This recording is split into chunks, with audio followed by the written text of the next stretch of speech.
What is up, my listeners? Welcome back to another episode of the Keystone Chronicles podcast. With us this week, we are joined by Mr. Andrew Mills of Honey Hole Game Calls. We got some turkey talk in store for you here this week, and I suggest you head over to Honey Hole Game Calls and get yourself some calls for this coming turkey season.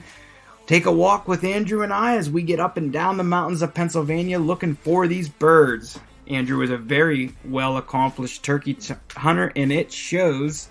He's also a family man with great values, and we really get down to talking with some opinions, turkey talk, and some thoughts on the upcoming season here in Pennsylvania. Not only Pennsylvania, to mention that he likes to travel to kill these birds. So, if you're a freak fanatic and looking for somebody who's as crazy as you are for these birds, I think you'll enjoy this episode. If you have any questions, feel free to reach out to me or reach out to Andrew over at Honey Hole Game Calls. I hope you guys enjoy this episode, and God bless. Ladies and gentlemen, welcome back to the Keystone Chronicles podcast. With me today, I'm joined by Mr. Andrew Mills of Honey Hole Game Calls. Andrew, how are you tonight? I'm good. How are you doing? I'm good, man. I'm good. I'm really excited for this conversation. I know we were talking a little bit before we come on. I told you I don't want to get to know you too much. What I end up doing sometimes is talking too much before the show, and I'm like, oh, we already talked about that. It's a really bad habit, but I'm happy to have you on, man. I haven't done a turkey episode in a while here, so I'm super excited about that. And like I said, I was scouring the social media, looking through this crystal ball here, and I just can't help but notice that you have a knack for killing birds, and you must know how they talk because you also have Honey Hole Game Calls. So, with that introduction, what I'd like to do is I'd like for you to introduce yourself and then just give us a little profile, who you are, where you grew up, where you're from, maybe what you do, and just let's see who kind of steered you towards the outdoors. Well, my name's Andrew Mills. I grew up here in Clearfield County and still reside about 5 miles away from where I grew up. I'm in my mid-30s, wife and 3 daughters, and I'm a Pennsylvania state trooper, and I own I'm a co-owner of a turkey call company and just a turkey fanatic. Yeah. And that basically can sum up my whole life right there. Yeah. And I understand, man. I know a lot of guys that get consumed by turkey hunting just as much as I get consumed from the deer hunting, and I know you're one of them guys. So how do we start this path, man? You growing up was dad, pap, mom, grandma, Dad. Who was involved in the upbringing for the outdoor side? It was my dad. I still am fortunate enough to hunt with him still to this day. Mm-hmm. And it all started with deer hunting. Well, actually, he would take me small game hunting. Back then, you had to be 12 years of age to have a hunting license. Yeah. And so he would take me out even prior to turning 12 and take me with him, and I'd just get to watch him hunt. And as soon as I was of age to get a license, we just kept doing it, and taught me a lot how to maneuver through the woods. Taught me a lot about animals and tactics, and mm-hmm. and like I said, I'm still fortunate enough and enjoy every second of hunting with them today. Yeah, I am in the same boat, brother. I'm still fortunate enough to get to hunt with my dad and my pap, which is wonderful. And like I said, and I talk about in a lot of episodes, here in Pennsylvania, we were really blessed because it's hard to go down the road and not talk to somebody who wasn't introduced to the outdoors in some form or way, whether they still practice any outdoorsmanship or anything, or hunt or fish in any way. It's almost like it's hard to find people that weren't introduced, like, hey, try this out. And with that, that helps guys like yourself and me with these small business ventures and stuff, because there's just lots of business to go around for all of us for anything hunting related or anything fishing related or outdoors related, for that fact. But So you guys started hunting, while you're 12 years old. Why don't you take me down the road of your first bird? Uh, First bird was actually in the fall, and it was the first year I was hunting. We were squirrel hunting, and just happened into a stray Jake at that time, and my dad called it in for me, and I can still remember I was using a 22 and came in probably. It felt like it was 100 yards, but it was probably about 20 or 30, and got lucky enough to put a good shot on it. And I can remember that it ran down through the woods, and we had to look for it for a little bit, but eventually it started flopping around, and wings were beating on the ground, so we did locate it. But that that's kind of what hooked me to turkey hunting. I would say in my earlier years I was more of a deer hunter, but my first spring gobbler, I actually my first longbeard, I had killed some jakes through uh, my earlier years. Was probably My first longbeard was probably when I was about a senior in high school, and it's probably still the biggest gobbler that I've killed to date. Dang. And it was I was I had been hunting this flock of gobblers and hens, and had a couple close run-ins with them. But I was fortunate enough that morning to be with my dad, and I actually spooked. There's two gobblers running together, and one came up over the hill first, and I made a move to try to swing on him, and he took off running, but he didn't make any noise. It didn't putter anything. Right. And the other one came, oh, not long after. Here, I thought it was all done and over with, and kind of in disbelief that I came so.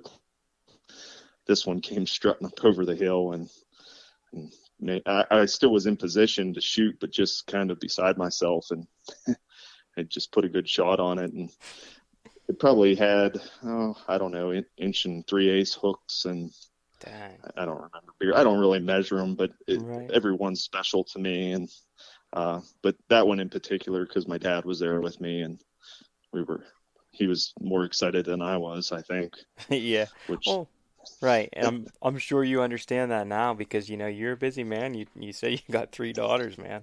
God bless you. yeah, and they all hunt. Mm-hmm. All three of them killed gobblers last year with me. Dang. What a year. So yeah, it was fantastic, and challenging, and I enjoy that Yeah. just more so than me going by myself, Yeah.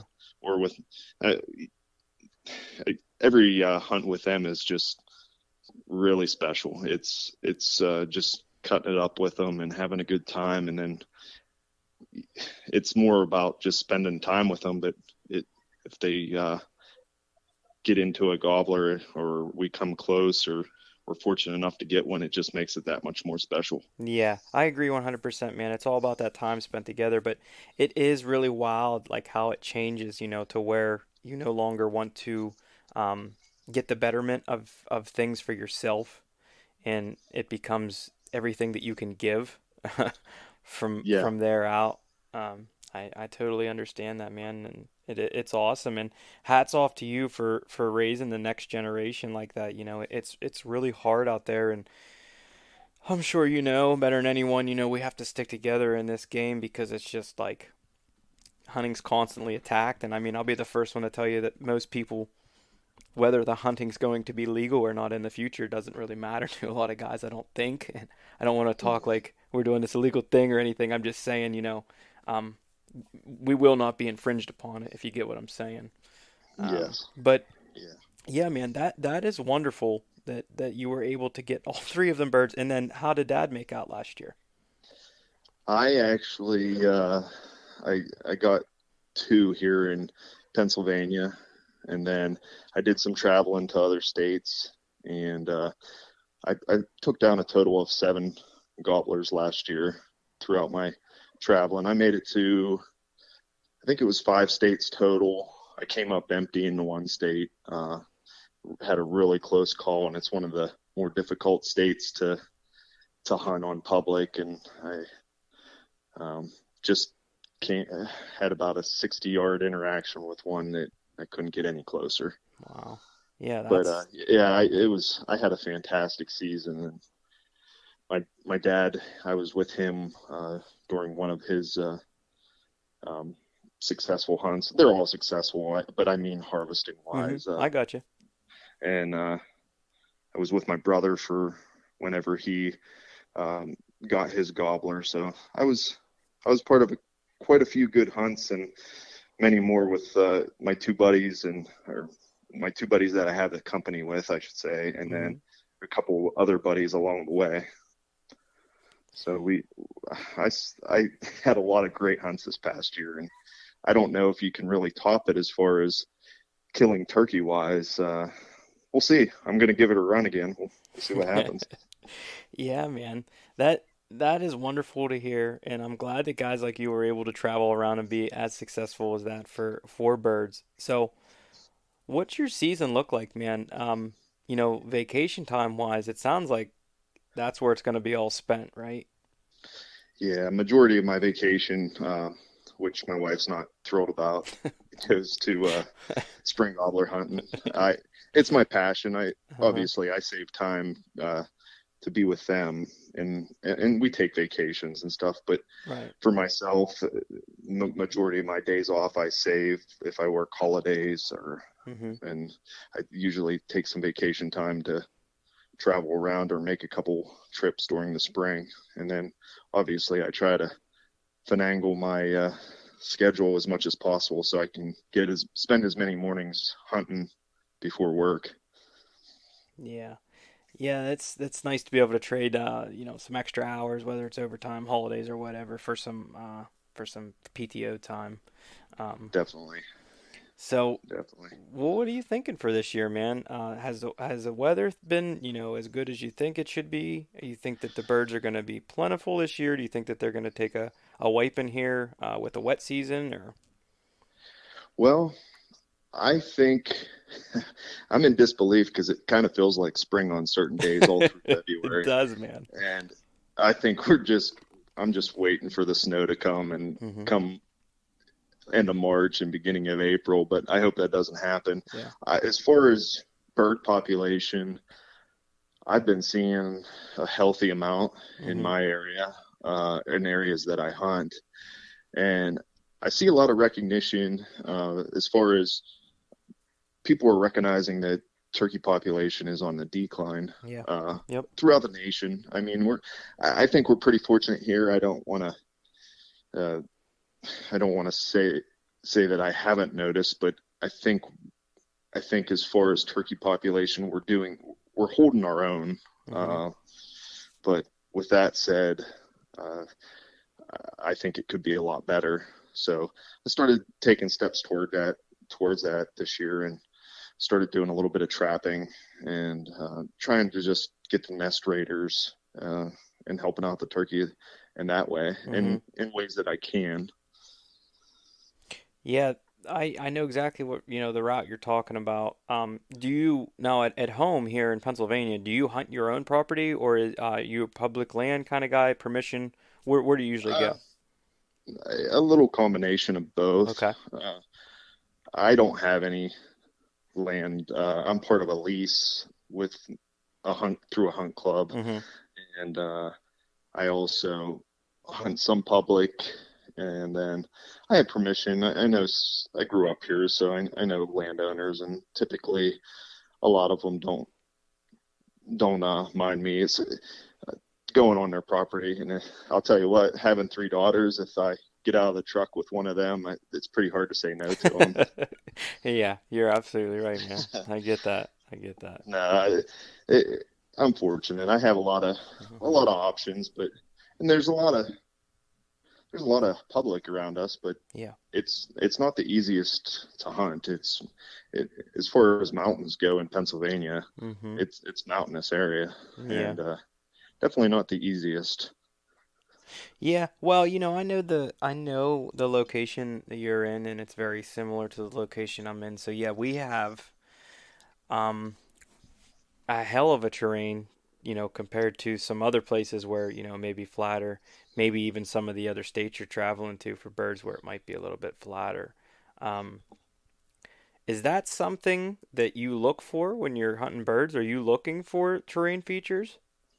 I typically I look for like areas where I can hear far, Mm-hmm. peaks, ridges. I like to walk them. Uh, I like I'm trying to think of the word, but in between woods and fields, like Mm-hmm. a mixture of both, transition areas. Mm-hmm. Some Uh, edge. yeah, I concentrate on those areas, Mm-hmm.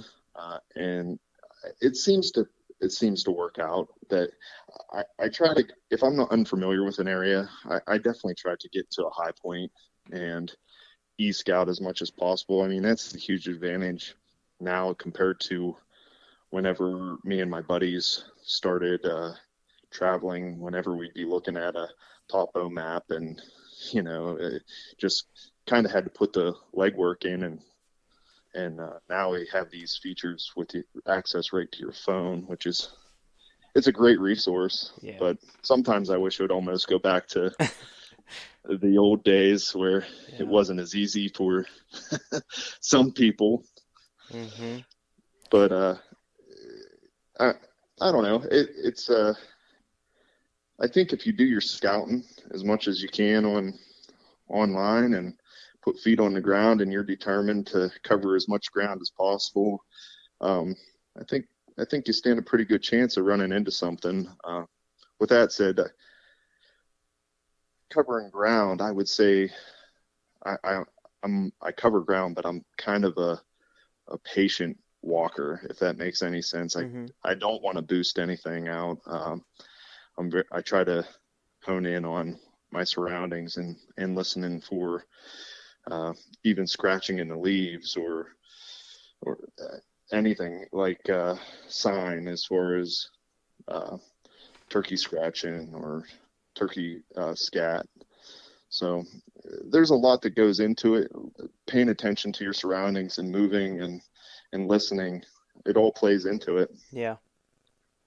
Yeah, it's, especially when you're moving, it's one thing to be able to sneak up on some different game, but as far as turkeys go, that time of the year when they're in season, I feel like is really when it's hardest too, because I know out of season it's like, hey, why aren't these turkeys running? They don't see me. I see them perfectly. During season it's like I moved in, a quarter of an inch and bang, they're gone. You know what I mean? Uh, yeah, they are a weary animal and with great eyesight and great hearing. And yeah, sometimes you get the one that's just seems like he's just charging in, ready to ready to die. But Yeah. Those are the they ones that they I can hump those are the you. ones I'm able to kill, the dumb ones. I don't know about that. I you can easily get humbled when I hear people, and don't get me wrong, I enjoy cutting up a conversation with anybody, Hmm. but when I hear some people say that they can basically go out and kill them anytime they want, I'm thinking, man, I want to hunt with you because I sure as heck can't do that all the time. Yeah, man. Well, plus if you could actually do that, I don't see any fun in that. Exactly, I mean, that's the exactly. challenge that we like as hunters. That's why we come back for more and more and more. You're exactly right. Um, so do you, you jump out of the truck in the morning, you're gonna hit a locator call? Is that usually what your go-to, or did you roost them the night before? What's usually your game plan? So I would say more often than not, I don't even pull any locators out. Mm-hmm. If I do, it's typically an owl hoot. Mm-hmm. And I just do that with my own natural voice. Uh, I do try to roost birds, especially when I'm out of state and just I'm not familiar with the area. Put it obviously I'm traveling. I'm out there to hopefully have an interaction with the gobbler. So I'm going to take every every means possible to try to make that happen. For sure. But um, at home, I get out if I can. I try in the evenings here to take my daughters with me, but it seems like, excuse me, it seems like right now I'm getting to an age, my daughters are 10, 8, 6, and they're getting involved in activities and softball. So I'm thankful to spend a few hours in the woods in the morning, and typically around home. I tend to know where gobblers are just because I grew up here. Right, So, right. but on the road, yeah, I'm out in the woods. I'm trying to roost a gobbler. I'm using whatever means necessary as far as locator calls or covering ground, looking, just scouting. But in the mornings, I'm typically I'm going to a high point, or I'm going to an area where I think that there's going to be a gobbler, and I just wait and listen. And more often than not, if I'm not hearing anything, I couldn't tell you how many times where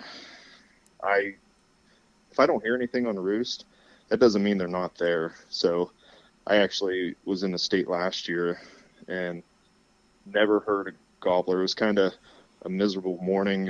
It had snowed. It was below freezing. I was getting ready to start moving, but I let out a few light hen yelps, and sure enough, one gobbled like 150 yards from me and my buddy, which ultimately came in. So, and we got them. But typically, I let them do their thing. I try to let them. I try to judge them of what their attitude is, and go from there.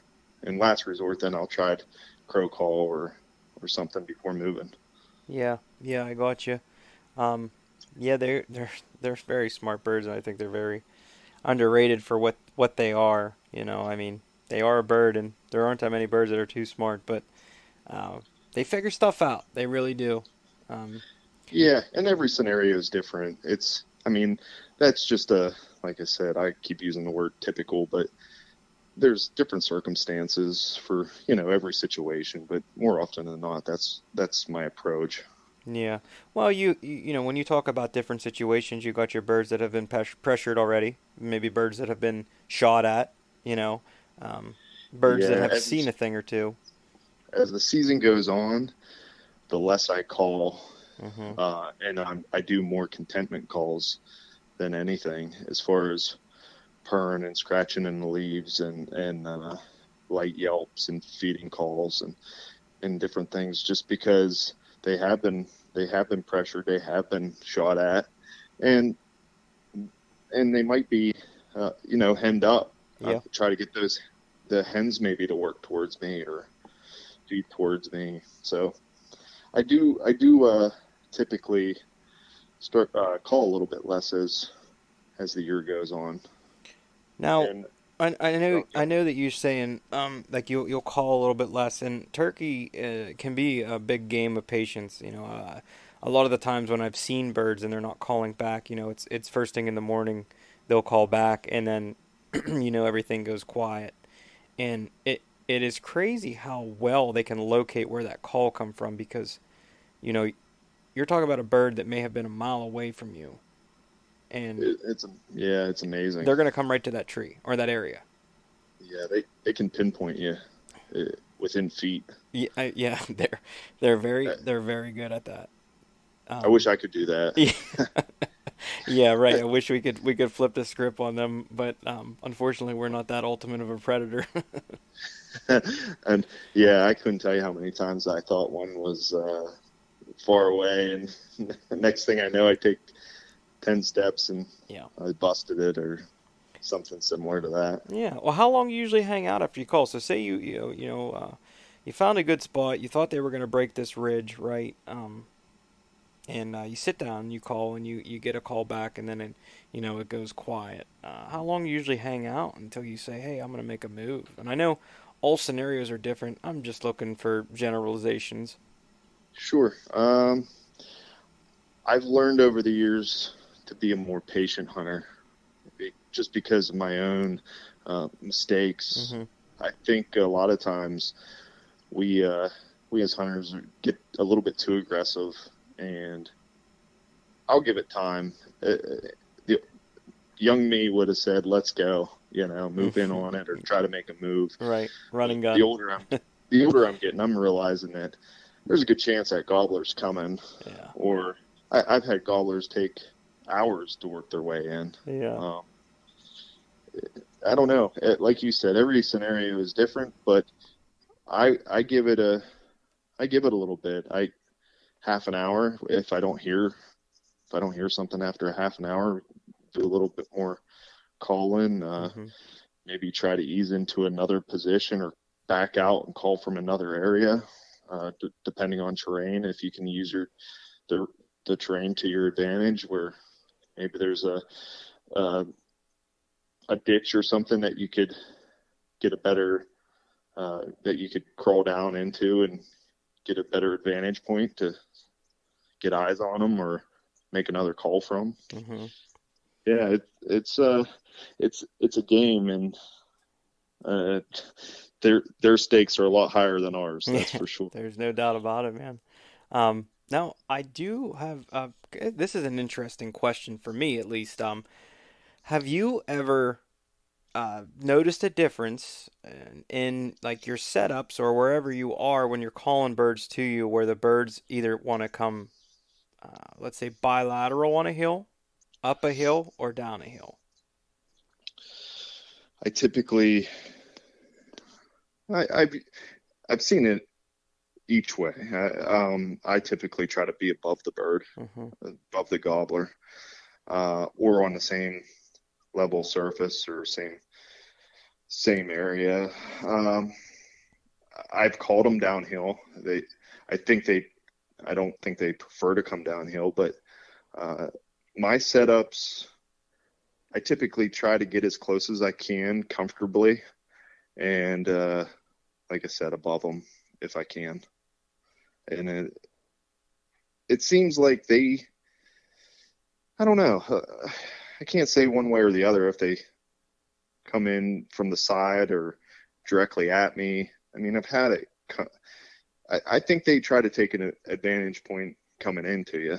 Yeah. Uh, t- a lot of times, all I'll see is maybe just the top of their head, and they took their little peek, and they're going to stay down over that hill Hmm. and work the hill below you, and then circle around. I've seen a little bit of everything. I've seen where I thought I was being smart, and I thought I'd set up with the sun, to my back and have the turkey blinded, but they didn't end up coming directly into the sun. They ended up coming off to the side of me Hmm. and working in so they could see, which I should have figured that. But so every scenario a little bit different, but um, I try to be on the same surface or above them. Okay. Yeah, I will say out of my own experiences, I have never been able to call a turkey downhill to me. And I do know guys that are able to do it and have stories of them doing it, but like you said, I would say the same. I would say that the birds do not prefer to come Yeah, down I, to a downhill or to a draw. I agree. I've killed them and they came downhill to me, Hmm. but it's my odds are a lot better if I can be above them. Um, So Now, as far as you're bringing the birds in and you have a setup, are you using decoys, or that's not something you do, or is it any different for each setup? I don't use decoys. I have. Um, it's been a while. It's been probably several years for myself. I typically want to just call them in. That's what I enjoy doing. That's the way I enjoy hunting them. And nothing against anybody that does that uses them, but I do take them with my daughters. Mm-hmm. I, I try, and the reason for that is because they're so uh, inexperienced that they move a little from time to time, and I think if I can get the turkey's attention with that decoy, it takes a little bit off of us Mm-hmm. for movement wise, and that's really the only reason why I use them for them. But it worked out on two of the three gobblers my daughters killed last year. Were on decoys, and I don't know if we would have had the same results hadn't we had them. Hmm. But when I'm hunting solo or with my dad or with my buddies, we don't typically carry any decoys with us. Yeah. Yeah, I feel like for a lot of guys that like to move around, the decoys don't really make sense because um the run and gun style, you just don't really want to have to carry anything with you. You don't take the gun and your calls and you want to fly. Yeah, yeah. I just enjoy. I enjoy. I'm to the point in my life where that's what I enjoy doing is just calling them in. Mhm. And if I don't kill one because I didn't have a decoy, I'm okay with that. Right, And, right. and I don't know. That's everybody's different, and not knocking anybody that uses them. It's definitely a useful tool. They have their time. I've also seen where they see that decoy, but they stay out of range just because it's not like a catch-all where it works every time. I think it can help you, but it also can hinder you at times because once they start seeing that decoy, typically in the real world, the hen's going to the gobbler, when they're ready. Mhm. So when gobbler's just hanging out, hey, why aren't you coming over to me like normal? Right. I think that can cause them to hang up at times. So Yeah. Yeah, I think that, like you said, situationally, that is, whatever scenario you're in, that could help or hinder you, especially if you did have an old Tom or one that maybe a little bit of experience and that decoy is not moving, and suddenly he's picking his head up, and when they start lifting their head up like that, and you're like, oh shit. yeah, exactly. And I've seen it. I've Mhm. seen it several times. Mhm. Uh, yeah, they can be a great tool, and they can hurt you at times. I think too. Yeah. Um. So, what happens after you shoot him, man? Um. What goes down? I mean, I'm a big kitchen guy. If you're looking for me and you can't find me, that's where I'm at. I'm in the kitchen and I'm cooking something. So what are you doing with your birds? Well, usually I've been deep frying them, but I made this white chili. I've been grinding them, Mm, a lot of them, and making this white chili with them, and it's phenomenal. dang. So anymore, that's what I've been doing, especially with the legs and some of the breasts. I've been grinding them up, and I take it for game feeds or out to camp, or Oh we eat it man. here at the house, and that's my best recipe, I think, Dang. actually. Ah, that's impressive, man. That's impressive. Now you said a game feed, and I just want to stop you there real quick because I swear to God, I haven't been to a game feed, and as outdoorsy as I am, and outdoorsy as my family is. Now, don't get me wrong. Within the family, we eat well, and we'll eat as much as we can get our hands on as far as wildlife and and anything that comes out of water. But I will say that I haven't been to one, and I haven't really even heard of any locally in my area, which is wild to me because I remember one that I was at when I was younger, and man, they had everything, and it was cool, you know. Um, Yeah, there is uh, there is one here locally. To me, the one Sportsman's Club puts a game feed nice, on nice, uh, here, and then my buddy has a game feed at his house every year that nice. just to get together with the guys, and then Mm-hmm. we typically try to get some people together and go to camp, and I'll cook it for them. My buddy that's in the turkey call company, I think he wants to tell me it's a 10 out of 10, but he always says it's 2 out of 10, but he always eats more just because he doesn't want to give me credit for it being good. So Yeah, or it's the flip side of that. He tells everybody it sucks, so there's more for him. maybe you're onto something. Yeah, you might be right. I'm gonna have to ask him. Oh man. But as far as killing them, man, what do you normally use? I mean, is it just straight shotgun? You use a bow at all? Do you single shot, maybe a 410 pistol? What's the game plan when it comes to that? I'm using a TriStar Mm-hmm. 12 gauge, Nice. and I'm using heavy shot Magnum blends, Mm-hmm. 3.5 inch.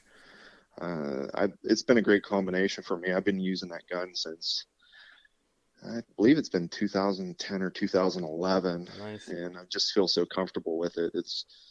I don't know what I'm gonna do if if something would ever happen to it.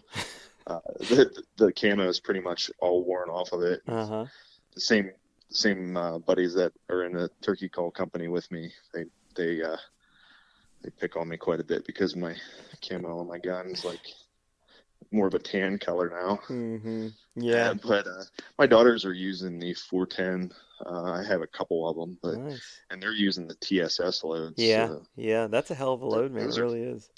they're incredible. Yeah. Yeah, And they're more than impressive. But I mean, also, you pay for them, but at the same time, you do get what you pay for with them. yeah, I've seen well 40 yards. It's easily.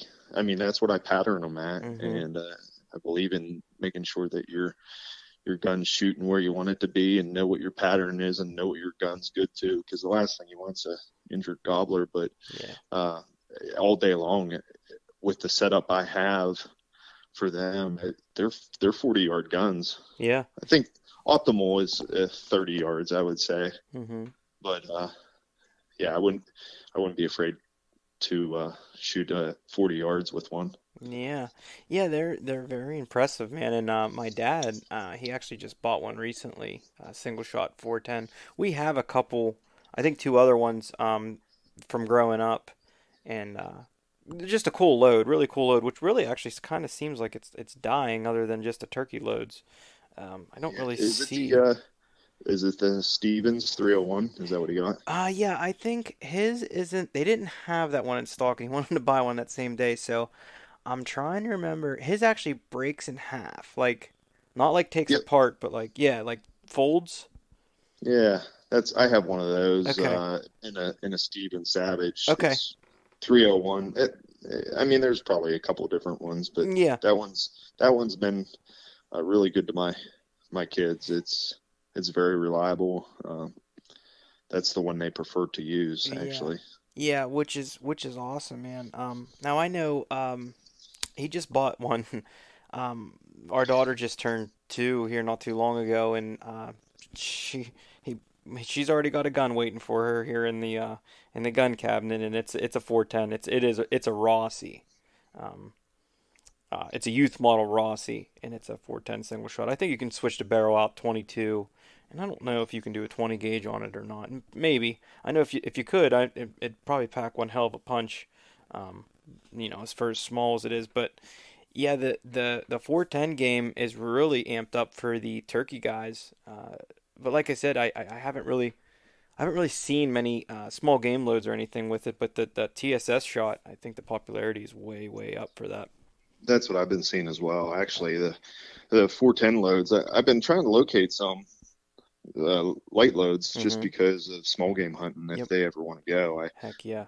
I have some, but they're pretty difficult to find right now. Yeah, they are, man. I'm actually blessed and lucky enough to have a close friend that does a whole hell of a lot of reloading. So a couple phone calls in, and I'm ready to Oh, you're hooked go. up. Yeah, And there you go. but Actually, yeah, my buddy actually just today, uh, he made me some 410 no, turkey loads here with TSS. He's just starting to load, so I'm anxious to give them a shot. I might even shoot tomorrow because here the weather might be decent here.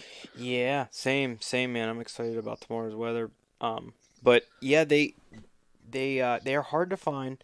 I'm really glad you mentioned the small game thing because I'm telling you, I know when I was growing up, we did a lot of small game hunting, and this is something that I kind of miss. My family and us, we did a lot of small game hunting together. It was always a good time to get together. Now we did have a dog at the time, so we run rabbits with a beagle and Hmm. do some squirrel hunting stuff like that, and eat the squirrels and the rabbits, and we still do that, just not as much. But I feel like the small game. is kind of a dying thing because a lot of people are drawn to the deer hunting, which I understand. I mean, I have the bug too, and I like to say that I'm whitetail snobby, if you will.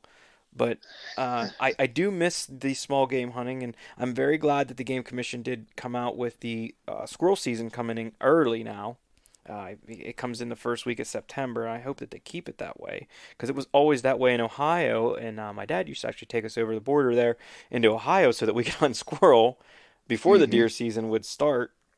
Um, and You're the first person I've ever heard traveling for squirrel hunting. That's awesome. yeah, man. Yeah. Well, like I said, we any reason we can get out there to not just kill I things. You know hear what I mean? It's not about I that, hear but you. it's all about No, the hunt. We always say, I if you ever come to family parties, you'll see the beer cans go up in the air, and it's to the hunt, everybody, to the hunt. yeah, Uh, I, yeah, no, I, I get that same reaction now hmm that I just gave you whenever I'm out of state hunting and might see some turkeys in somebody's property and go knock on a door and you're here for a turkey? Right. You're Yeah. from where? Right, exactly. They always laugh. I talk to a lot of people that travel around, and they always say, "Boy, you know them PA boys, them damn hillbillies. They'll walk miles and miles and miles through the woods." And I say, "Yeah, yeah, that does seem the way that they are. I mean, we do have vast, amounts of game lands, and we're very blessed to have what we have here in this state. But um, Yeah, that we brings me are. down the road that is there anything in Pennsylvania that you would like to see change? Maybe game laws or um, anything that you can think of that you would want to see change, whether it's for the good or anything that we already have that you would like to see be taken away. There's a couple things that stick out to me for a couple different species. I would like, and I've never proposed it. This is just you and I talking. Hmm I've often thought about the youth season. I would I wouldn't mind it now that they have certain Sundays. Give them the whole weekend to Yeah. the opportunity for them to go out hmm and have a 2 days at hunting turkey Yeah. before everybody else jumps into it. I think that would be a pretty cool change for the youth. And Yeah. then um, I'm not crazy. I'm not crazy about the new deer season. I just tradition wise. I mean, Yeah. it's great that everybody. Uh, it's great that a lot of people I understand have weekends off and might not have been able to get the vacation time whenever it opened up on a Monday. hmm Um, I do get that, but tradition wise, I miss going to camp and hanging out. It just kind of feels rushed now. hmm And I almost wish that if they're going to do the Sundays, have it and want to give people that opportunity to hunt the weekends. Maybe now that they're opening up some Sunday hunting, keep it open. Start it on the Monday like usual, hmm and run it 2 straight weeks and to let it go out on the Sunday of the second week. I Yeah. don't know. hmm Uh, and then as far as I just got into trapping this year, I would really like to see with a little bit of decline in the turkey population, and it seems like the trapping's obviously I think a dying sport if that's what you want to call it, but Yeah. it's I would like to see it come in earlier. I mean, I know other states. We had a rough winter for trapping. I mean, don't get me wrong. I did great for a first year trapper, but uh, it seemed like I wish they would leave it in a little bit longer or start it a little bit sooner or something. Make the season longer because a lot of states that have the turkey on a decline in population, they're bringing their trapping in, for a longer period of time. hmm So those would be off the top of my head. Those are a couple things. What do you think? Yeah. I mean, this is a conversation I really like, and this is why I love bringing guys on because I love the opinions, and I know exactly what you mean about the heritage of the Sunday hunting. What I think it would be a good start is this. I am all for Sunday hunting. I travel to other states for that reason, to be able to hunt whitetails on Sundays. And I think that the influx that it would bring in, as far as your out of state hunters, number one, would go up. And some people like to hear that, some people don't like to hear that. But the fact of the matter is, it brings a lot of income to the state. Um, Sure. it really helps everybody out. Now, as far as that buck I've been hunting that gets shot by the dude from Ohio, I mean, it is what it is. Like, good for him if he put in the work. Even if he didn't put in the work, he was at the right spot at the right time. And you know just as well as I do that hunting is hunting. Exactly. That It happens. right, and it's the same thing. Maybe fishing, like we were talking on before. I like to go fish these spots I don't really want anybody to know of. Somebody comes out of state, stumbles upon them, finds them. Hey, good for them. No harm, no foul. I go to Ohio and shoot somebody else. Not want to say they're deer. Shoot some other deer that they're hunting also. It's all up in the air, and really, the way I look at it is it's almost destiny and almost God's will. That's just the way I like to see things. But as far as the Sunday hunting, getting back to what I was saying, what I would like to see, because we were talking about the small game, and that's why I kind of segued into this, is, if we're not going to have the big game hunting on Sundays, then I see no reason why we couldn't just have small game hunting. It would really bring back, I feel like, the act of hunting small game itself, because I know, like we were saying, most of the people I talk to, they don't hunt small game.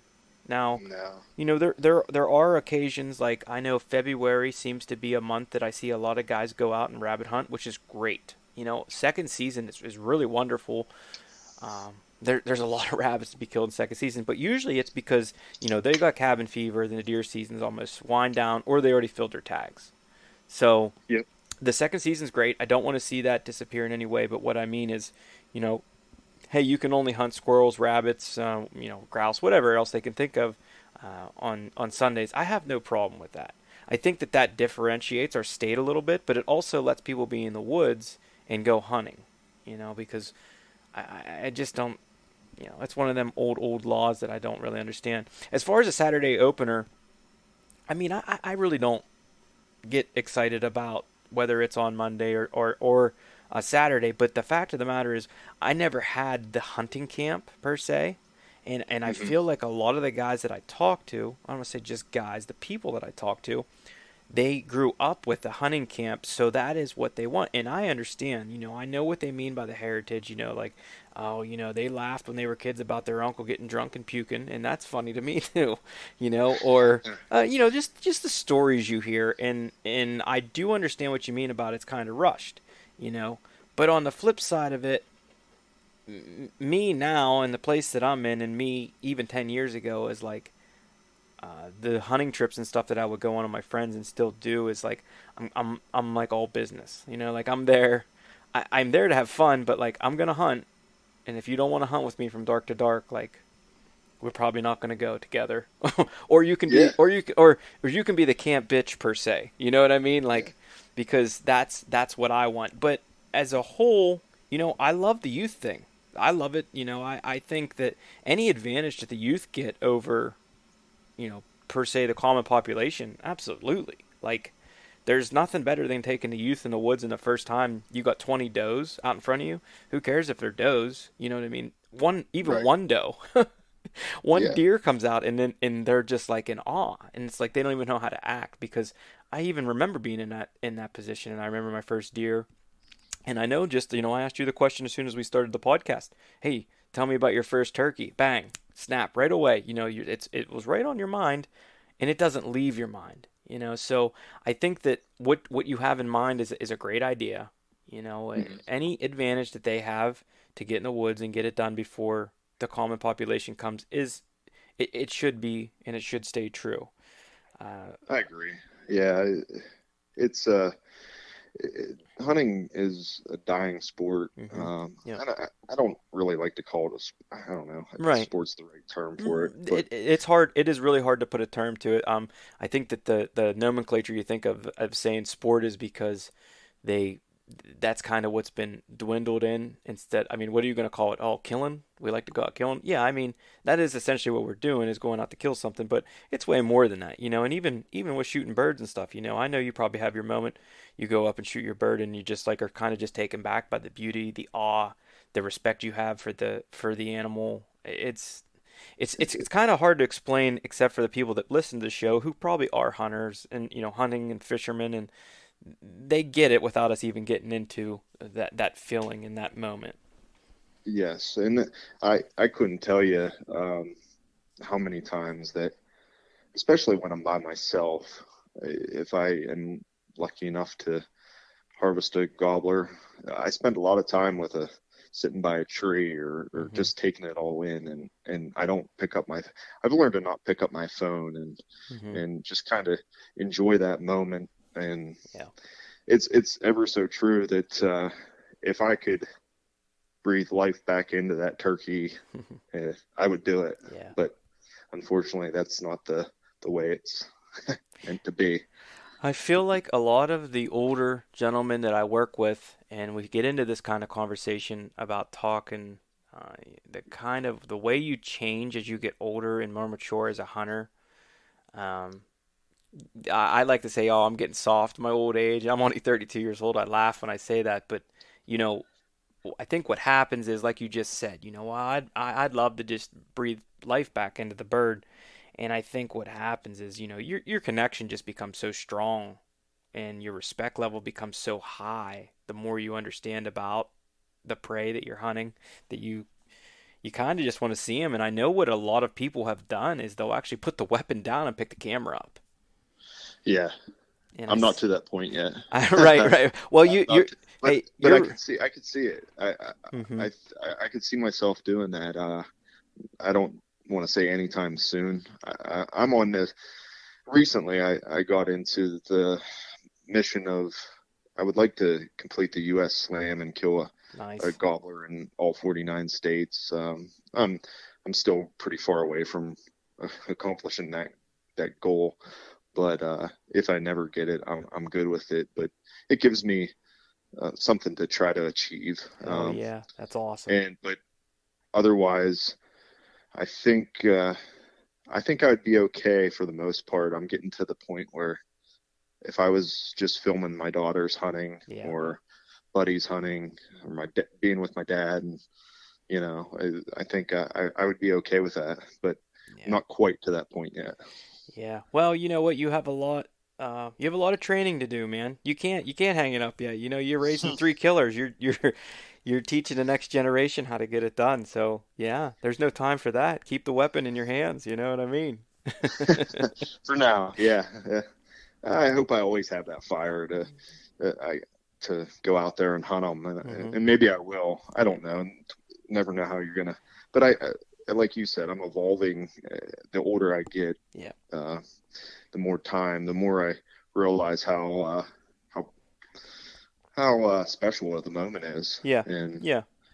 and yeah, I spend a lot of time with a turkey by a tree, and I'll just have it laying beside me and Hmm. recapping the hunt and how thankful and how fortunate I am to be able to be out there doing it Yeah. because I'm lucky enough to have a wife that's I guess you could say she's understanding of it. I guess she's I don't want to say good with it, but Uh-huh. she tolerates it, Yeah. and I have a family that's understanding and friends that I have so many memories with uh, over the years doing it. So Yeah.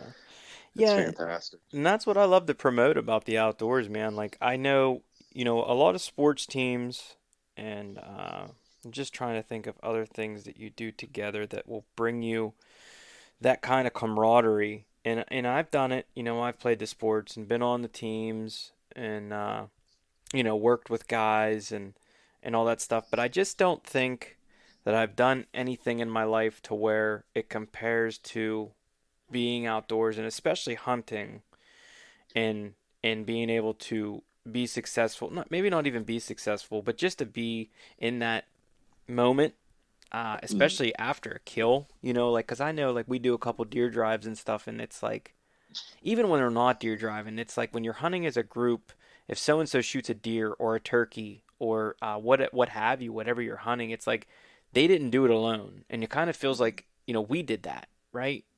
Yeah. It's kind of like a team thing, and I think that it's like derived from our ancestors. I swear, you think of like the caveman, like all hunting together and stuff, but um, we're far beyond cavemen now. But I think that that's just where the connection comes from, and I really that's why I promote that. I really hope that we're able to get more people into hunting and fishing as a whole and have them experience that, because I think what happens is as soon as it happens and a lot of people say, well, that's when the bug bit me, or that's when I got it, I needed more. I think as soon as it happens and someone's able to take them and show them this life that we live, they're like, why would I do anything else? Hmm. It's so addictive, and it's really Yeah. simple. Some people make it out to be hard, like you were talking about the gun you use, and you might hunt with some guys who's like, well, you got to have this triple barrel action 10,000 million, 6 shooter gun that costs $10,000 or whatever, and like it's just not that. You don't need all that fancy stuff, and you don't need the fancy clothing and all the other stuff. Like lots of guys go out there and just get it done. Hmm. Yeah. I I completely agree. Yeah. I So. completely agree. I want to segue into your business, brother. How, Mm. how how did Yeah. you get Honey Hole Game Calls started, and what's in the future, man? We want to hear about it. I want you to promote your brand. Well, we started because two of my buddies, Tyler and Tony, we had been traveling around to different states turkey hunting. I've been traveling. I started with them when I started traveling, and we, I think it was me pushing it. I wanted to, pass the time with doing something turkey related, and we had been making our own calls, and I just thought, you know what, it'd be really cool. I enjoy talking about turkey hunting. I enjoy talking about turkey. Hmm. Uh, get some calls out there, hear people's stories, their success stories, seeing pictures, um, and we make a good product that it helps other people. I can't be there for every kill or every hunt, Right. but maybe a part of me can, something that I made, and then get to hear the story about it and how hopefully it helps somebody achieve a successful hunt and whatever you deem a successful hunt. And that's pretty much how we got started. As far as end goal, I don't know. I'm not the best. I told you this right before we aired here. I'm not the best with promoting. I'm not the best with social media. Hmm. I I I appreciate it more word of mouth, Yeah. uh, and that means more to me than anything. Is when somebody says, "Hey, I heard you have a good call. I want to try one," and then they like it and they pass that word on. Heck yeah. Uh, it means a lot to me. I don't want to jam it down somebody's throat on Instagram or Facebook, but I mean, we have it, and I try to post stuff just to put the thought into, people's minds every now and again. Or I enjoy it more showing pictures of my kids' gobblers or just stuff that we're doing. As far as the end game, I don't know. I I hope that more and more people start using the calls, but if they don't, I'm okay with it. Hmm. It's more of a hobby, and if I make an extra buck to help me with my one of my hunts that I one of my couple hunts that I take uh, a year, then so be it. But I haven't made a penny yet. We've been dumping everything we've made. We've put right back into it, trying to just make ourselves better Hmm.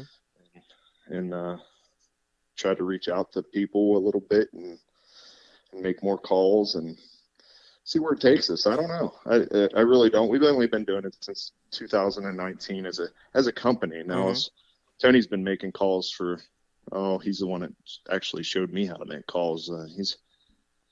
He's been making them for probably 20, 25 years. Nice. I've been making them for, oh, I don't know, 10 years. So I have a lot of time and effort into the calls we have now. I can tell you that, because before it was no pressure. I'm just making it for myself Right. or Right. a buddy here and there. But yeah, now I have a lot of time and a lot of time invested because I want the best sounding calls, the easiest calls to use.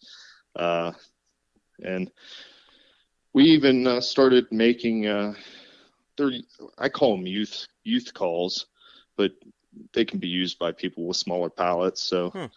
it seemed like a lot of people say some of the calls on the market, which are typically are the standard size call, uh, are still too big for them. So we invested some money into that, and they're pretty popular. So Yeah, that's pretty cool, man. I can't say that I've ever seen that before or even know of that, but I also don't have a whole plethora of turkey calls and stuff like that. But um, we'll have to solve that I problem. was gonna say, yes, yes, we can definitely discuss that.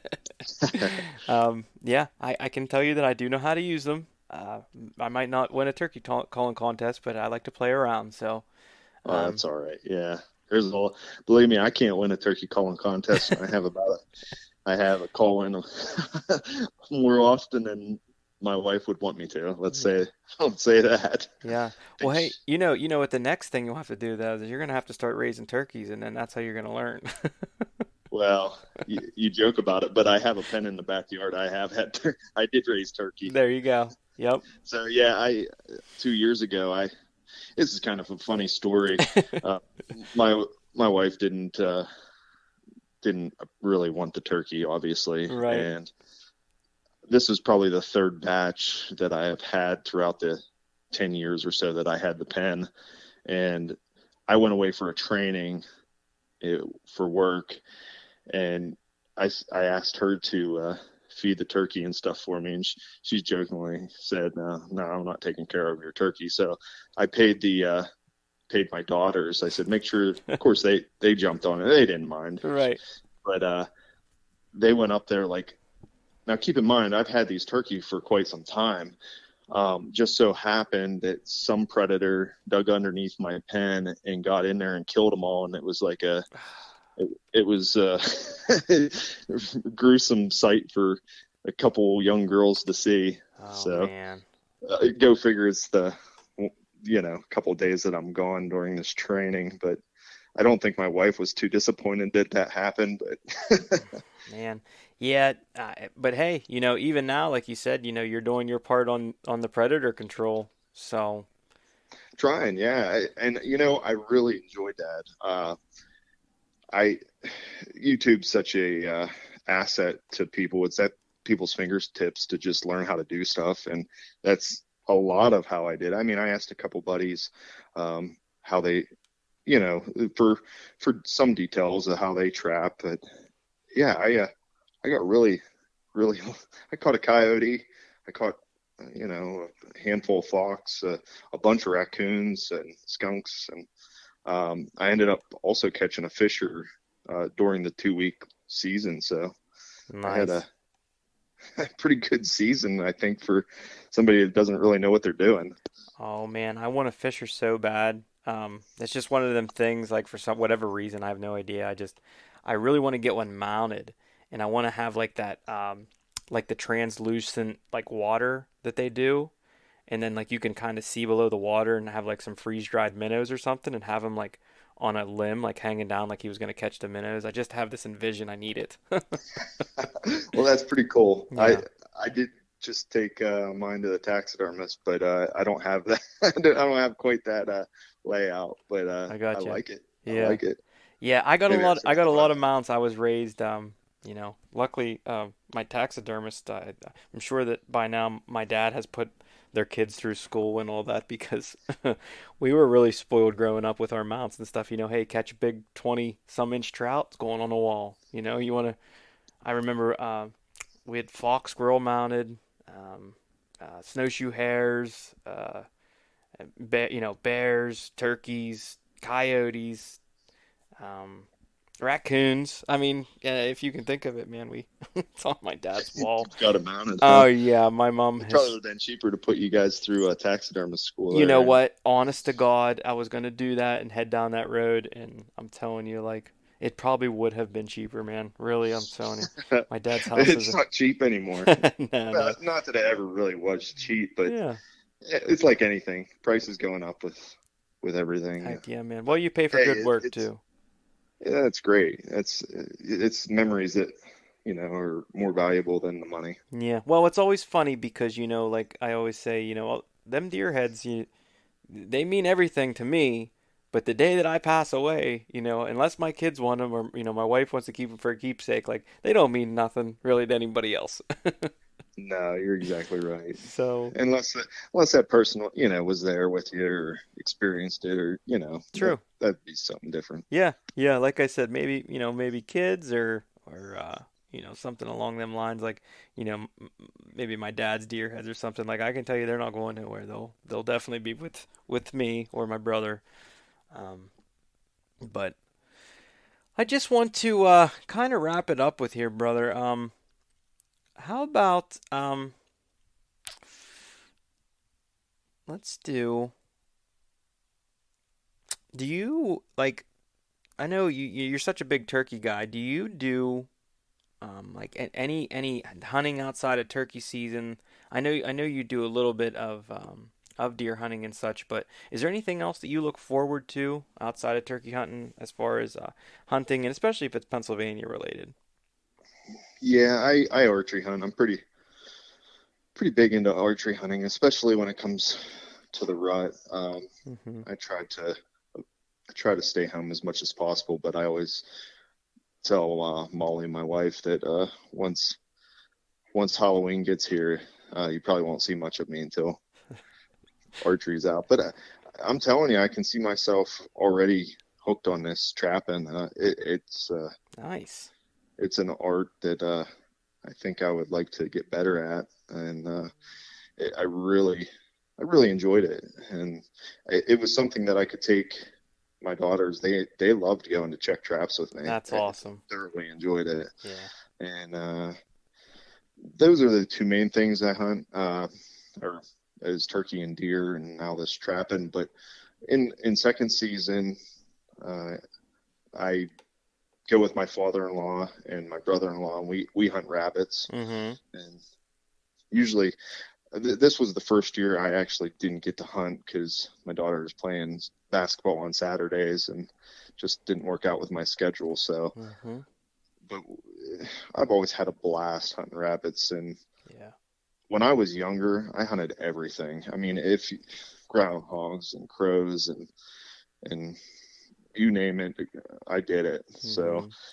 it's kind of, I have to pick and choose now. I Hmm. don't live that life anymore where I Yeah. can just, the priorities. So Yeah. my priority as far as hunting goes is turkey season, and then I would say archery season, but and trapping's now going to be thrown in there. Yeah. Yeah. Yeah. Well, How about you? yeah, well, for me, yeah, the first thing that comes to mind is the archery season is always going to be number one. I mean, I got it. I got deer inked on my body and everything. Like it ain't going nowhere. Um, Hmm. I thoroughly enjoy that. I don't think that anything can give me what that, gives me as far as things that I can do. And I just enjoy the whole process. I love killing them. I love the process of getting them out of the woods. I mean, it's as hard as it is most of the time. I just love every aspect of it. Getting them to where I need to get them, butchering them all myself and with my family and stuff, and then making as fantastic meals as I can with them, and just enjoying the whole process of everything. And then second most would definitely the native fishing, the wild trout fishing. Like I'm just totally head over heels for it. I love it. It eases my mind, and Hmm. it's a kind of, I don't want to say a bittersweet thing when it ends because another season starts, but at the same time I do try to take some downtime, because like you were saying, with the family and stuff, it's like, okay, I got to step back from this just for a little while and make sure that I'm fully present, while I'm here, and I'm able to take everything in the way that I want to, because I really feel like as outdoorsmen, like you were saying, you used to hunt everything, and really I didn't hunt everything, but I did hunt probably as much as I could probably hunt, and it is a change, whenever there's a family involved, and I'm still not used to it. I'll be honest. I'll be honest with you. It gets hard, But, when you're able to take them, I know whenever I'm able to do that, because right now it's just like maybe take my godson or some of my younger cousins or something like that, and I really thoroughly enjoy it, and I can't only imagine what it's going to be like to be able to take my own kids.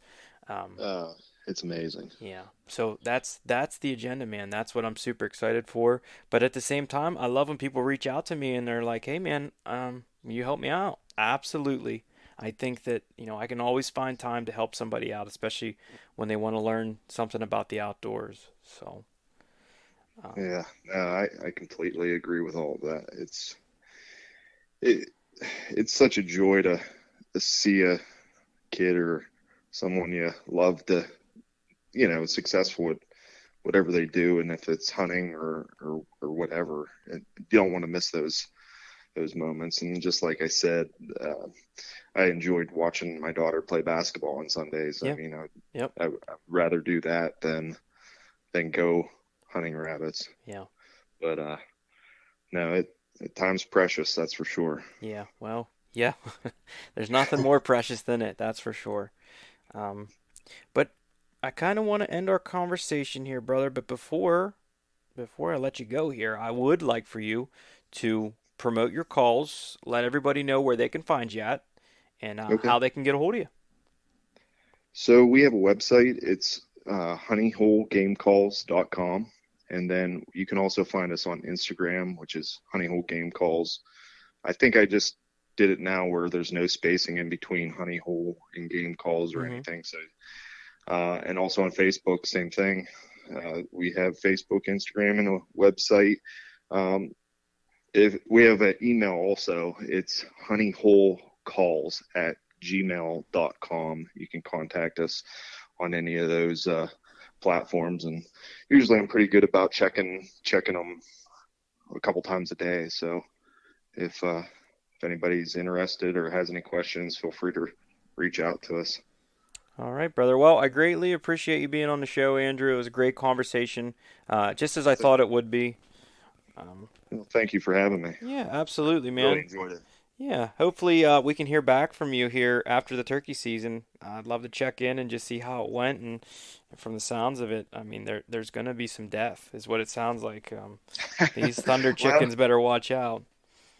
I hope so. Yeah, it's going to be exciting. I'm going to be hunting here in a month, and I got quite a few states planned out. So hopefully everything goes as planned. But regardless, I'm just excited to get out there and start hunting again. I fully understand the cabin fever adds up and it doesn't take long. And I know you got places to be, and I bless you on your journeys, man. Be safe, have fun. Glad to hear you're out doing it. And until next time, we'll catch up with you. Thanks for having me. You take care. You too.